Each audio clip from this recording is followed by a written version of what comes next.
जय हो।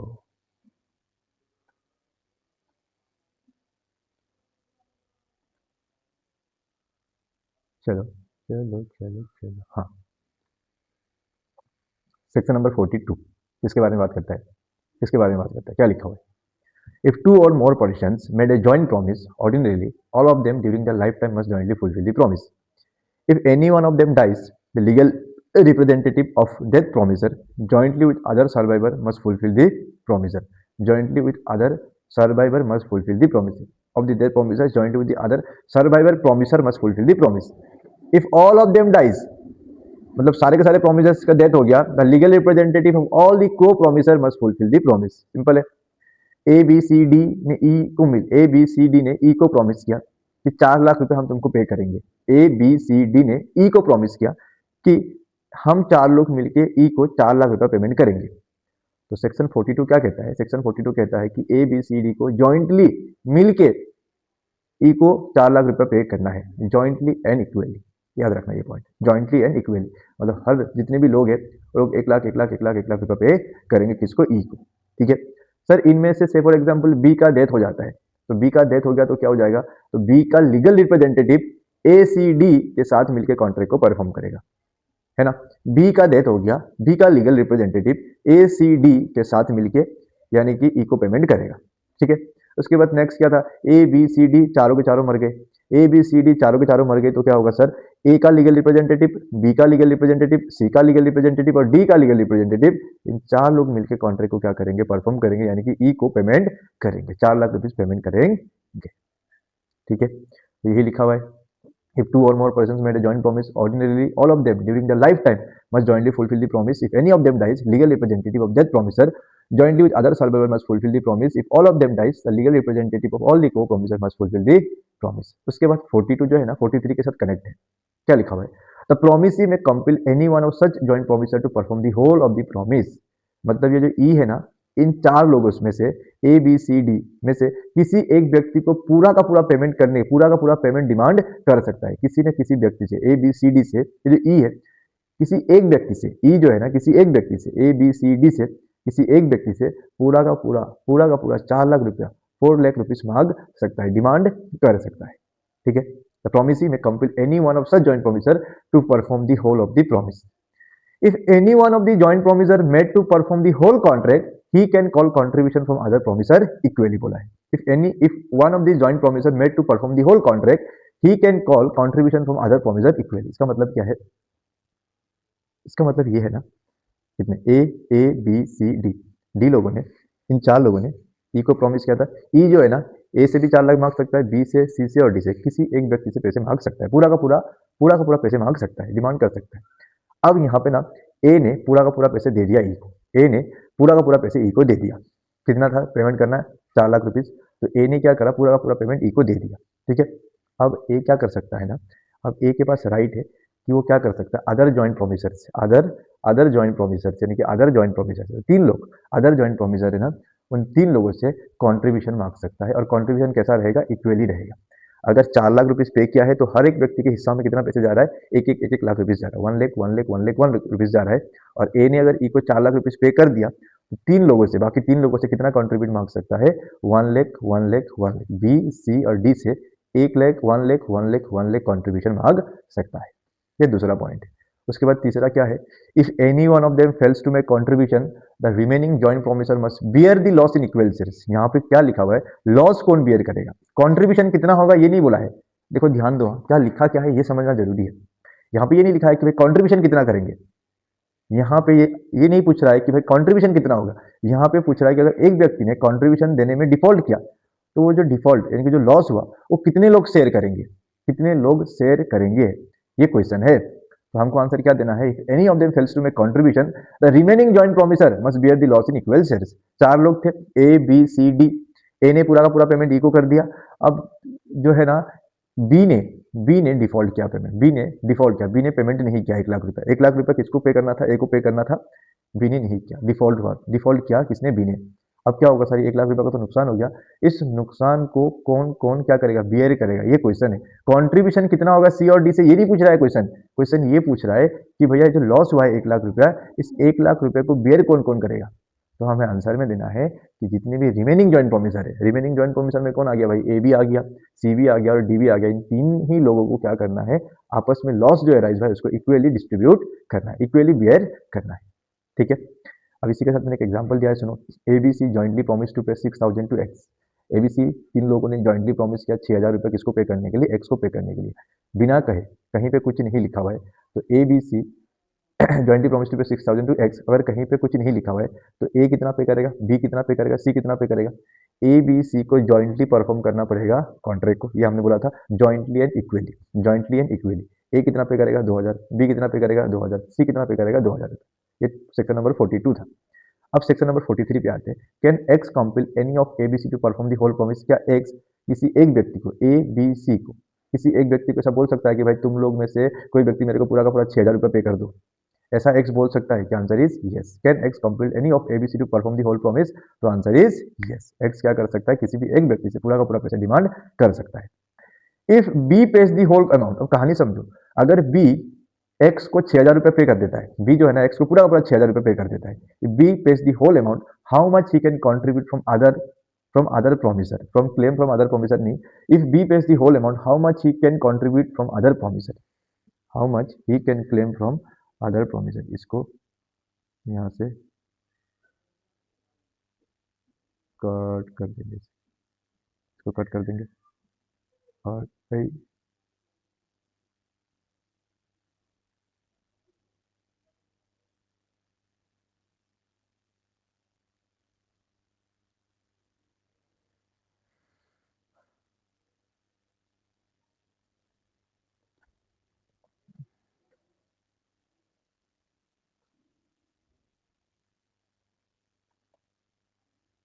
इसको यहाँ से कट कर देंगे, ठीक है, तो यहाँ से कट कर देंगे, ठीक है।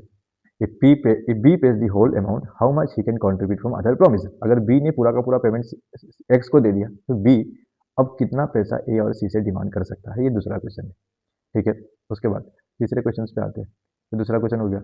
अब तीसरे क्वेश्चन पे आते हैं, 1 मिनट रुक जाओ, बस 1 मिनट रुक जाओ, 1 मिनट, ठीक है। अगर बी ने पूरा पूरा पैसा किसको पे कर दिया, एक्स को पे कर दिया, तो एक्स, बी ने अगर पूरा पूरा पैसा एक्स को पे कर दिया तो जो बी है वो ए और सी से कितना पैसा क्लेम कर सकता है, ये तीसरा क्वेश्चन है। और हमारा आंसर इतना इजी है ना, 2,000 रुपये, 2,000 रुपये, क्योंकि क्योंकि कॉन्ट्रीब्यूशन कितना है, एक व्यक्ति का कॉन्ट्रीब्यूशन कितना है 2,000 और सी का कॉन्ट्रीब्यूशन कितना है 2,000, तो ए और सी से कितना मांग सकता है 2,000 रुपये, 2,000 रुपये मांग सकता है, ठीक है। What will be answer if A becomes insolvent and only 400 is recoverable from state.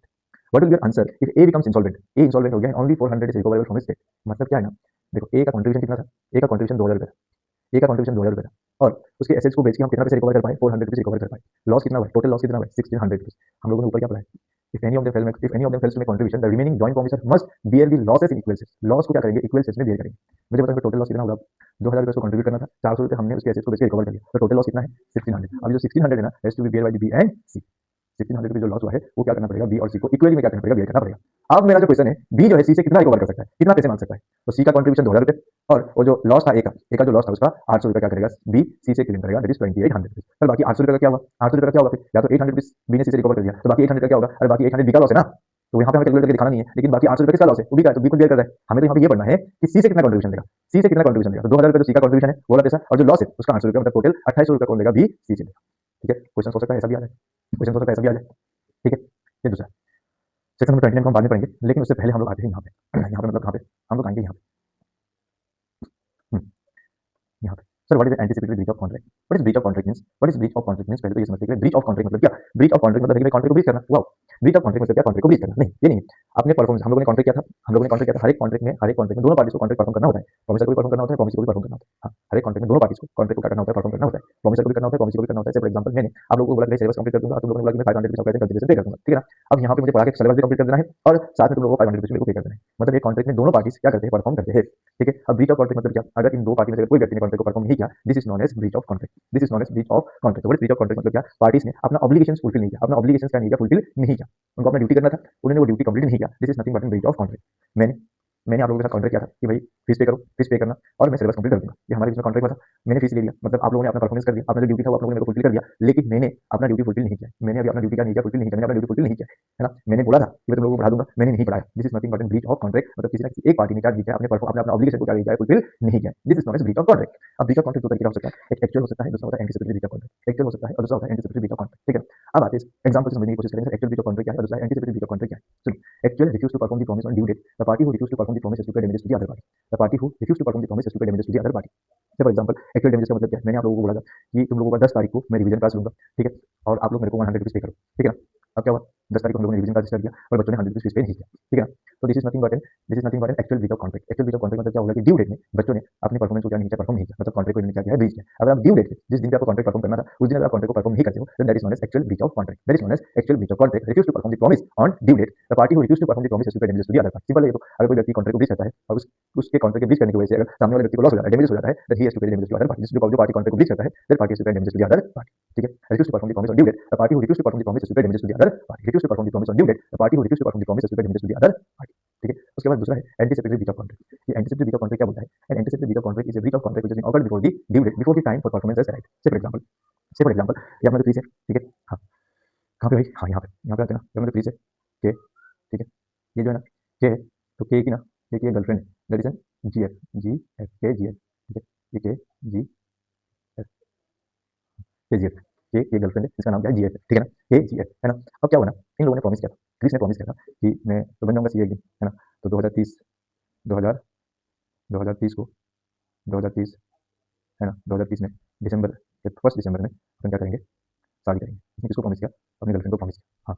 तो कॉन्ट्रैक्ट परफॉर्म कब होने वाला था भाई, फर्स्ट दिसंबर को परफॉर्म होने वाला था। फर्स्ट दिसंबर कब, 2030 को, फर्स्ट दिसंबर 2030 को, ठीक है। फर्स्ट दिसंबर 2030 को क्या होने वाला था, कॉन्ट्रैक्ट परफॉर्म होने वाला था। जिस दिन कॉन्ट्रैक्ट परफॉर्म होने वाला था, मतलब जिस दिन कॉन्ट्रैक्ट को परफॉर्म होने वाला था, फर्स्ट दिसंबर 2030 से पहले इन लोगों का ब्रेकअप हो जाता है। ये प्लीज जो है ना ब्रेकअप करता है, प्लीज क्या कर देता है, ब्रेकअप कर देता है। मतलब इसने क्या किया, ड्यू डेट से पहले ही कॉन्ट्रैक्ट को क्या कर दिया, breach.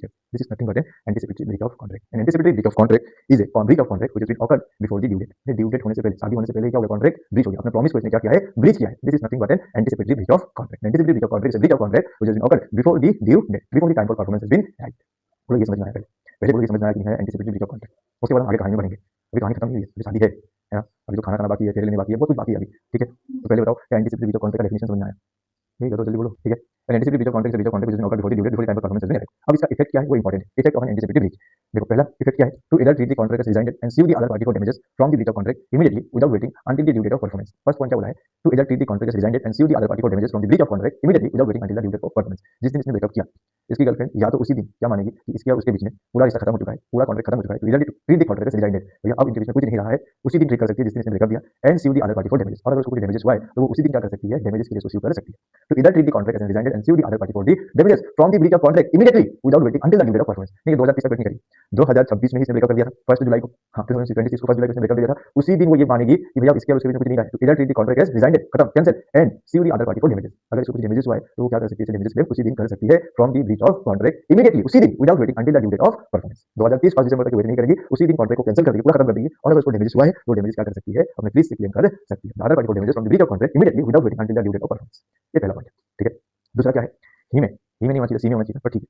He may elect not to resign but to treat the contract as still operative and wait for the time of performance. He may elect he she जो भी है, elect not to resign but to treat the contract as still operative and wait for the time of performance. या फिर इसकी जो GF है वो क्या करेगी ना, वो बोलेगी नहीं भले ही ब्रेकअप दिया है ना, लेकिन ये फिर से वापस आ सकता है, इसके ऊपर मेरे को भरोसा है, तो ये क्या करेगी, एकदम बिल्कुल दिसंबर 1 2030 तक वेट करेगी। ये में elect not to resign but to treat the contract as still operative. भले ही ब्रेकअप हो गया होगा, लेकिन ये क्या मानेगी कि भैया अभी हमारा कॉन्ट्रैक्ट हमारे बीच में कुछ ना कुछ तो है, but to treat the contract as still operative. कब तक, ड्यू डेट ऑफ परफॉर्मेंस तक, यानी कि दिसंबर 1 2030 तक वो क्या करेगी, वेट करेगी, ठीक है। And hold the other party liable for the consequence of non performance. और उस दिन तक वेट करेगी, और अगर उस दिन दिसंबर 1 2030 को अगर किसी ने कॉन्ट्रैक्ट परफॉर्म नहीं किया, उस दिन तक वेट करेगी। उस दिन अगर इन दोनों को शादी नहीं हो जाता है, मतलब कॉन्ट्रैक्ट परफॉर्म नहीं हुआ, उस दिन वो क्या कर सकती है, अदर पार्टी को क्या कर सकती है, लायबल खिला सकती है, hold the other party liable for the consequences of non performance. उस दिन जाके वो क्या कर सकती है, अदर पार्टी से डैमेजेस क्लेम कर सकती है, ठीक है। अब एक डाउट आ रहा होगा सर यहाँ पे डैमेजेस कैसे, मतलब क्या डैमेजेस, तो यहाँ पे सुनो, यहाँ पे इस तरीके का भी डैमेजेस है, लॉ ने बोला है there is vindictive damages, vindictive damages करके एक है। This type of damages allow in to situation breach of promise to marriage because it causes injury to his और हर फीलिंग। अगर आप किसी को बोलते हो भाई हम आपसे शादी करेंगे, प्रॉमिस करते हो, अच्छी अच्छी मीठी मीठी प्रॉमिस करते हो, और आप अपने प्रॉमिस को तोड़ देते हो, है ना।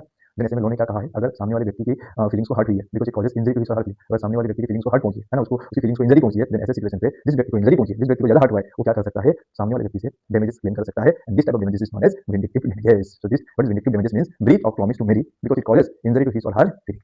Breach of promise to marry because it causes injury for her really is nothing but vindictive vengeance. ब्रो यहाँ तक की कहानी समझ में आई क्या पहले? सीधा यहाँ पे आते हैं ब्रीच ऑफ कॉन्ट्रैक्ट। जल्दी बोलो। He may elect not to resign but to treat the contract is still operative and wait for time of performance. क्यों कर सकती है वो हमें थोड़ी पता है, लेकिन लॉ ने क्या कहा है कि कर सकती है। समझ गए ना? लॉ ने क्या कहा है कि कर सकती है। क्यों करेगी वो हमारा थोड़ी ना क्वेश्चन आंसर है, लेकिन लॉ ने क्या कहा, अगर वो चाहे तो कर सकती है।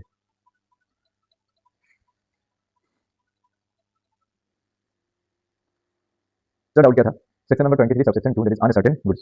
Section number 23 subsection 2 that is uncertain goods, delivery of goods to the carrier. सुनो, उनको बिना कोई charging just call section number 23 subsection 2 किसके बारे में बात करता है? अनसर्टेन गुड्स के बारे में। दोनों सेक्शन बात करते हैं, 23 सबसेक्शन 1 और 23 सबसेक्शन 2 हम लोगों ने पढ़ा था। अनसर्टेन गुड्स के केस में सर ओनरशिप का ट्रांसफर होता है जब हम गुड्स को असर्टेन करते हैं। फिर सेक्शन नंबर 23 सेक्शन नंबर 23 ने क्या बोला कि आपको क्या करना पड़ेगा? सबसे पहले एप्रोप्रिएट करना पड़ेगा। अनसर्टेन गुड्स के केस में ओनरशिप का ट्रांसफर होता है जब आप गुड्स को क्या करोगे? अनकंडीशनली एप्रोप्रिएट करोगे, तब जाके क्या हो जाएगा? सामने वाले व्यक्ति को ओनरशिप ट्रांसफर हो जाएगा। सुनो हाँ, section number 23 subsection 2, section number 23 बात किसके बारे में करता है? जैसे ही आप गुड्स को क्या कर देते हो? अनकंडीशनली एप्रोप्रिएट कर देते हो, अनकंडीशनली एप्रोप्रिएट कर देते हो, अलग कर देते हो ना, उसी टाइम क्या हो जाएगा? सामने वाले व्यक्ति के पास ओनरशिप ट्रांसफर हो जाएगा। ये पढ़ा था हम लोगों ने। अब यहाँ पे एक सिचुएशन बताया है, यहाँ पे क्या कह रहा है ना, where in pursuance of the contract the seller delivers the goods to the buyer और carrier for the purpose of transmission to the buyer and does not reserve the right of disposal, he is deemed to have unconditionally appropriated the goods to the contract. मतलब इसका यहाँ पे ये कहना चाह रहा है, यहाँ पे ये कहना चाह रहा है, इसका मतलब यहाँ पे ये है ना, दूसरा समस्या है भाई। सुनो, से फॉर एग्जांपल से फॉर एग्जांपल से फॉर एग्जांपल मैं सेलर हूँ और उमाम उमाम जो है ना वो बायर है, ठीक है? सेलर में सेलर और उमाम जो है बायर है, ठीक है? अब हमारे बीच में जो गुड्स हम लोग सेल कर रहे हैं वो अनसर्टेन गुड्स सेल कर रहे हैं। हम लोग क्या कौन सा गुड्स सेल कर रहे हैं? अनसर्टेन गुड्स सेल कर रहे हैं, ठीक है ना? तो मैं क्या कर रहा हूँ? अनसर्टेन गुड्स की ओनरशिप ट्रांसफर कर रहा हूँ किसको? उमाम को। उमाम को मैं क्या कर रहा हूँ? अनसर्टेन गुड्स की ओनरशिप ट्रांसफर कर रहा हूँ, ठीक है? अब उमाम का गाड़ी मेरे दुकान तक आया था, मैंने क्या किया? अनसर्टेन गुड्स को पैक किया और अनसर्टेन गुड्स को मैंने इसके गाड़ी में रख दिया, है ना? और मैंने ना राइट ऑफ डिस्पोजल भी एक्सरसाइज नहीं की। सुनो, मेरे मेरे दुकान तक गाड़ी आया था, बाहर था, मैंने अनकंडीशनल अनसर्टेन गुड्स को पैक किया, अलग किया, अपने से अलग किया और इसके गाड़ी में मैंने रख दिया, इसकी गाड़ी में मैंने इसको रख दिया। सेलर ने बायर के गाड़ी में क्या रख दिया? गुड्स रख दिया। क्यों रख दिया? ट्रांसमिशन के लिए रख दिया टू दी बायर और carrier for the purpose of the transmission के लिए रख दिया टू दी बायर। बायर तक गुड पहुंचाने के लिए मैंने क्या कर दिया? मैंने गुड्स को उसकी गाड़ी में रख दिया, ठीक है? और उसके बाद मैंने क्या भी एक्सरसाइज नहीं किया? राइट ऑफ डिस्पोजल भी एक्सरसाइज नहीं किया। मैंने क्या भी एक्सरसाइज नहीं किया बेटा जी? राइट ऑफ डिस्पोजल एक्सरसाइज नहीं किया। I have not exercise right of disposal. Then then ऐसे सिचुएशन पे ना, जैसे ही मैं गुड्स इसके गाड़ी पे रख देता हूँ, बायर की गाड़ी पे रख देता हूँ ना, there will be deemed that it will be deemed to have unconditionally appropriated the goods to the contract. माना जाएगा कि गुड्स क्या हो चुका है? एप्रोप्रिएट हो चुका है। गुड्स क्या हो चुका है बेटा जी? एप्रोप्रिएट हो चुका है। गुड्स क्या हो चुका है? एप्रोप्रिएट हो चुका है। मतलब एप्रोप्रिएट का मतलब क्या? ओनरशिप किसके पास ट्रांसफर हो चुका है? बायर के पास ट्रांसफर हो चुका है। बस यही पढ़ना है। When portions of the contract contract के हिसाब से the seller delivers the goods to the buyer और carrier for the purpose of transmission to the buyer. तो बायर को या तो कैरियर या तो पोस्ट कर दिया, या तो बायर को दे दिया, बायर का गाड़ी आया था, या तो फिर मैंने बायर की गाड़ी पे रख दिया, या फिर मैंने पोस्ट कर दिया, कैरियर पोस्ट कर दिया और मैंने क्या भी एक्सरसाइज नहीं किया? राइट ऑफ डिस्पोजल एक्सरसाइज नहीं किया। देन ऐसे सिचुएशन पे माना जाएगा कि मैंने गुड्स को क्या किया है? अनकंडीशनली एप्रोप्रिएट किया है। मैंने गुड्स को अनकंडीशनली क्या कर दिया? एप्रोप्रिएट कर दिया। अब जैसे ही गुड्स अनसर्टेन गुड्स के केस में एप्रोप्रिएट हो जाता है तो सामने वाले व्यक्ति के पास ओनरशिप ट्रांसफर हो जाएगा। तो यहाँ पे जैसे ही मैं उमंग की गाड़ी पे गुड्स को रख देता हूँ ना, ओनरशिप क्या हो जाएगा? ट्रांसफर हो जाएगा। किसके पास ट्रांसफर हो जाएगा? उमंग के पास ट्रांसफर हो जाएगा। बोलो डन है? बोलो डन है? हे जब कॉन्ट्रैक्ट हो गया और दो चीज बचा हुआ था, एक विंडिक्टिव डैमेजेस बचा हुआ था, दूसरा नॉमिनल डैमेजेस बचा हुआ था। एक विंडिक्टिव डैमेजेस बचा हुआ था, दूसरा नॉमिनल डैमेजेस बचा हुआ था। विंडिक्टिव डैमेजेस और नॉमिनल डैमेजेस मतलब क्या? विंडिक्टिव डैमेजेस अगर आप किसी की फीलिंग्स को हर्ट करते हो तो सामने वाला व्यक्ति आपसे डैमेजेस क्लेम कर सकता है, इसी तरीके के डैमेजेस को विंडिक्टिव डैमेजेस बोलते हैं। दूसरा wrongfully dishonour by bank of his customer cheque because it causes a loss of reputation. For example मैंने मैंने क्या किया? मैंने आयुष को 15 लाख का चेक इशू करके दिया। आयुष को मुझे पेमेंट करना था तो आयुष को मैंने 15 लाख का चेक इशू किया और मैंने इसको दे दिया, ठीक है? अब आयुष कहाँ पे चली गई? आयुष चली गई बैंक पे। जैसे ही बैंक पे गई ना, बैंक ने मेरा चेक डिसऑनर कर दिया। बैंक ने मेरा चेक क्या कर दिया? डिसऑनर कर दिया। और इसमें ना ड्रॉवर की गलती नहीं थी, ना तो होल्डर की गलती थी। गलती किसकी थी यहाँ पे? बैंक ने अपनी गलती की वजह से मेरे चेक को क्या कर दिया? डिसऑनर कर दिया। होल्डर की भी गलती नहीं थी, ना तो ड्रॉवर की गलती थी। यहाँ पे ड्रॉवर की भी गलती नहीं है और होल्डर की भी गलती नहीं है। गलती किसकी है? बैंक की। बैंक ने अपनी गलती की वजह से क्या कर दिया? चेक डिसऑनर कर दिया। अब अगर चेक डिसऑनर हो गया मतलब आयुष को पेमेंट नहीं हुआ, आयुष को पेमेंट नहीं हुआ तो आयुष मेरे को फोन करके डांटेगी कि बोलेगी ना कि आप क्या चेक इशू करते हो? इतने बड़े आदमी हो गए, एक चेक आपसे नहीं संभाला जाता है, डिसऑनर हो गया चेक, पेमेंट कब करोगे? है ना? तो आयुष मेरे को गाली बकेगी ना, तो ऐसे में क्या हो जाएगा? मेरे रेपुटेशन को हार्म हो जाएगा, मेरे रेपुटेशन को चोट पहुंचेगा, मेरे रेपुटेशन को चोट पहुंचेगा। तो ऐसे में लोग क्या कहता है, मैं क्या कर सकता हूँ? बैंक के साथ जाकर डैमेजेस क्लेम कर सकता हूँ और इस तरीके के डैमेजेस को हम बोलते हैं विंडिक्टिव डैमेजेस। उस तरीके के डैमेजेस को हम क्या बोलते हैं जी? विंडिक्टिव डैमेजेस, ठीक है? उसके बाद नेक्स्ट नेक्स्ट लिखा हुआ है नॉमिनल डैमेजेस। नेक्स्ट कौन सा डैमेजेस है? नेक्स्ट है नॉमिनल डैमेजेस। नेक्स्ट कौन सा डैमेजेस है? Nominal damages. It is awarded, one second, it is awarded, कहां गया? It is awarded just to establish right to decree for the breach of contract. The amount may be rupees 10 paisa. It is awarded when the plaintiff has proved there is a breach of contract but no real damages has been suffered. तो nominal damages मतलब वो damages है जहाँ पे ना किसी भी व्यक्ति को इतना नुकसान नहीं हुआ होता है। मतलब सर से फॉर एग्जांपल यहाँ पे ना मैंने मैंने मैंने मैंने मैंने मैंने मैंने हाँ, मैंने उमाम से बोला था कि भाई मेरे और उमाम के बीच में कॉन्ट्रैक्ट होता है, मेरे और किसी के कॉन्ट्रैक्ट होता है, उमाम के बीच में कॉन्ट्रैक्ट होता है, उमाम एक मैं, ठीक है ना? इस हम दोनों के बीच में कॉन्ट्रैक्ट होता है। मैंने उमाम से बोला था कि आप मेरे को क्या करो, आप 50 गुड्स मेरे को दो, 50 गुड्स मेरे को दो और एक गुड्स का प्राइस है 10 रुपये, ठीक है? तो उमाम जो है गुड्स का सप्लायर है, मैं रिटेलर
क्या मेरी आवाज अब तक पहुंच रही है? Nation wants to know, nation wants to no.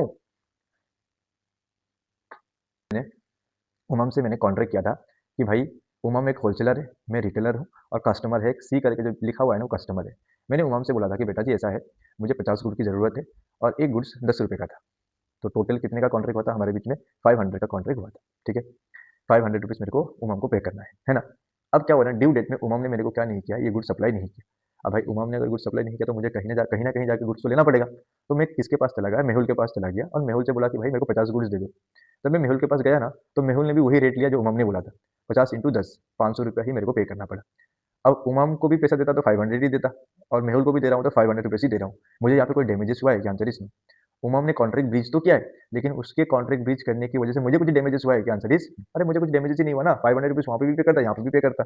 मुझे ओरिजिनली कोई भी डैमेजेस नहीं हुआ है, लेकिन कॉन्ट्रैक्ट क्या हुआ है? ब्रीच हुआ है। लेकिन कॉन्ट्रैक्ट क्या हुआ है? ब्रीच हुआ है। तो ऐसे सिचुएशन पे ना कोड क्या कर सकता है, ये डैमेजेस डैमेजेस दे सकता, मतलब डैमेजेस अलाउ करता है, लेकिन ये जो डैमेजेस होता है ना, ये छोटा मोटा डैमेजेस होता है, लाइक 10 रुपये का होता है, 5 पैसे का हो गया, 2 रुपये का हो गया, and this type of damages is known as nominal damages. Sir ये कोड क्यों अलाउ करता है इस तरीके का डैमेजेस? अरे पहली बात तो भाई किसी को नुकसान नहीं हुआ है ना। दूसरी बात क्या है ना भाई, कॉन्ट्रैक्ट ब्रीच हुआ है। तो कॉन्ट्रैक्ट ब्रीच हुआ मतलब कोर्ट को, भाई कोर्ट के पास जब केस पहुंचा है तो कोर्ट को कुछ ना कुछ तो ऑर्डर पास करना पड़ेगा ना, अपना मान सम्मान बरकरार रखना पड़ेगा ना। मान सम्मान, उसके बाद क्या बोलते हैं उसको, हाँ, अपना, मेरे को नहीं आ रहा है शब्द, अपने मान सम्मान को बरकरार रखने के लिए कोर्ट क्या करता है, राइट टू डिक्री स्टैब्लिश करने के लिए कोर्ट क्या कर देता है, डैमेजेस अवार्ड कर देता है। और उस तरीके के डैमेजेस को हम बोलते हैं, कौन सा डैमेजेस? उस तरीके के डैमेजेस को हम बोलते हैं अपने ये damages, nominal damages is awarded just to establish right to decree for the breach of contract. Court अपने मान को बरकरार रखने के लिए इस तरीके का डैमेजेस अलाउ करता है, यानी कि इस तरीके का डिसीजन देता है, छोटा मोटा पेनल्टी डैमेजेस अलाउ कर देता है। इस तरीके के डैमेजेस को हम कौन सा डैमेजेस बोलते हैं? नॉमिनल डैमेजेस बोलते हैं। अमाउंट में भी रुपया और 10 पैसा। It is awarded when the plaintiff has proved that is in breach of contract but no real damages has been suffered. अरे ब्रीच ऑफ कॉन्ट्रैक्ट हुआ है, लेकिन असली में कोई भी नुकसान नहीं हुआ है। तो ऐसे केस में कोर्ट क्या करेगा, एक छोटा मोटा डैमेजेस दे देगा for the breach of the contract, क्योंकि सामने वाले व्यक्ति ने कॉन्ट्रैक्ट को ब्रीच किया है और उसका पनिशमेंट दिया है, और छोटा मोटा पनिशमेंट दिया है, उसी को हम बोलते हैं नॉमिनल डैमेजेस। बोलो डन है क्या? जल्दी बोलो डन है क्या?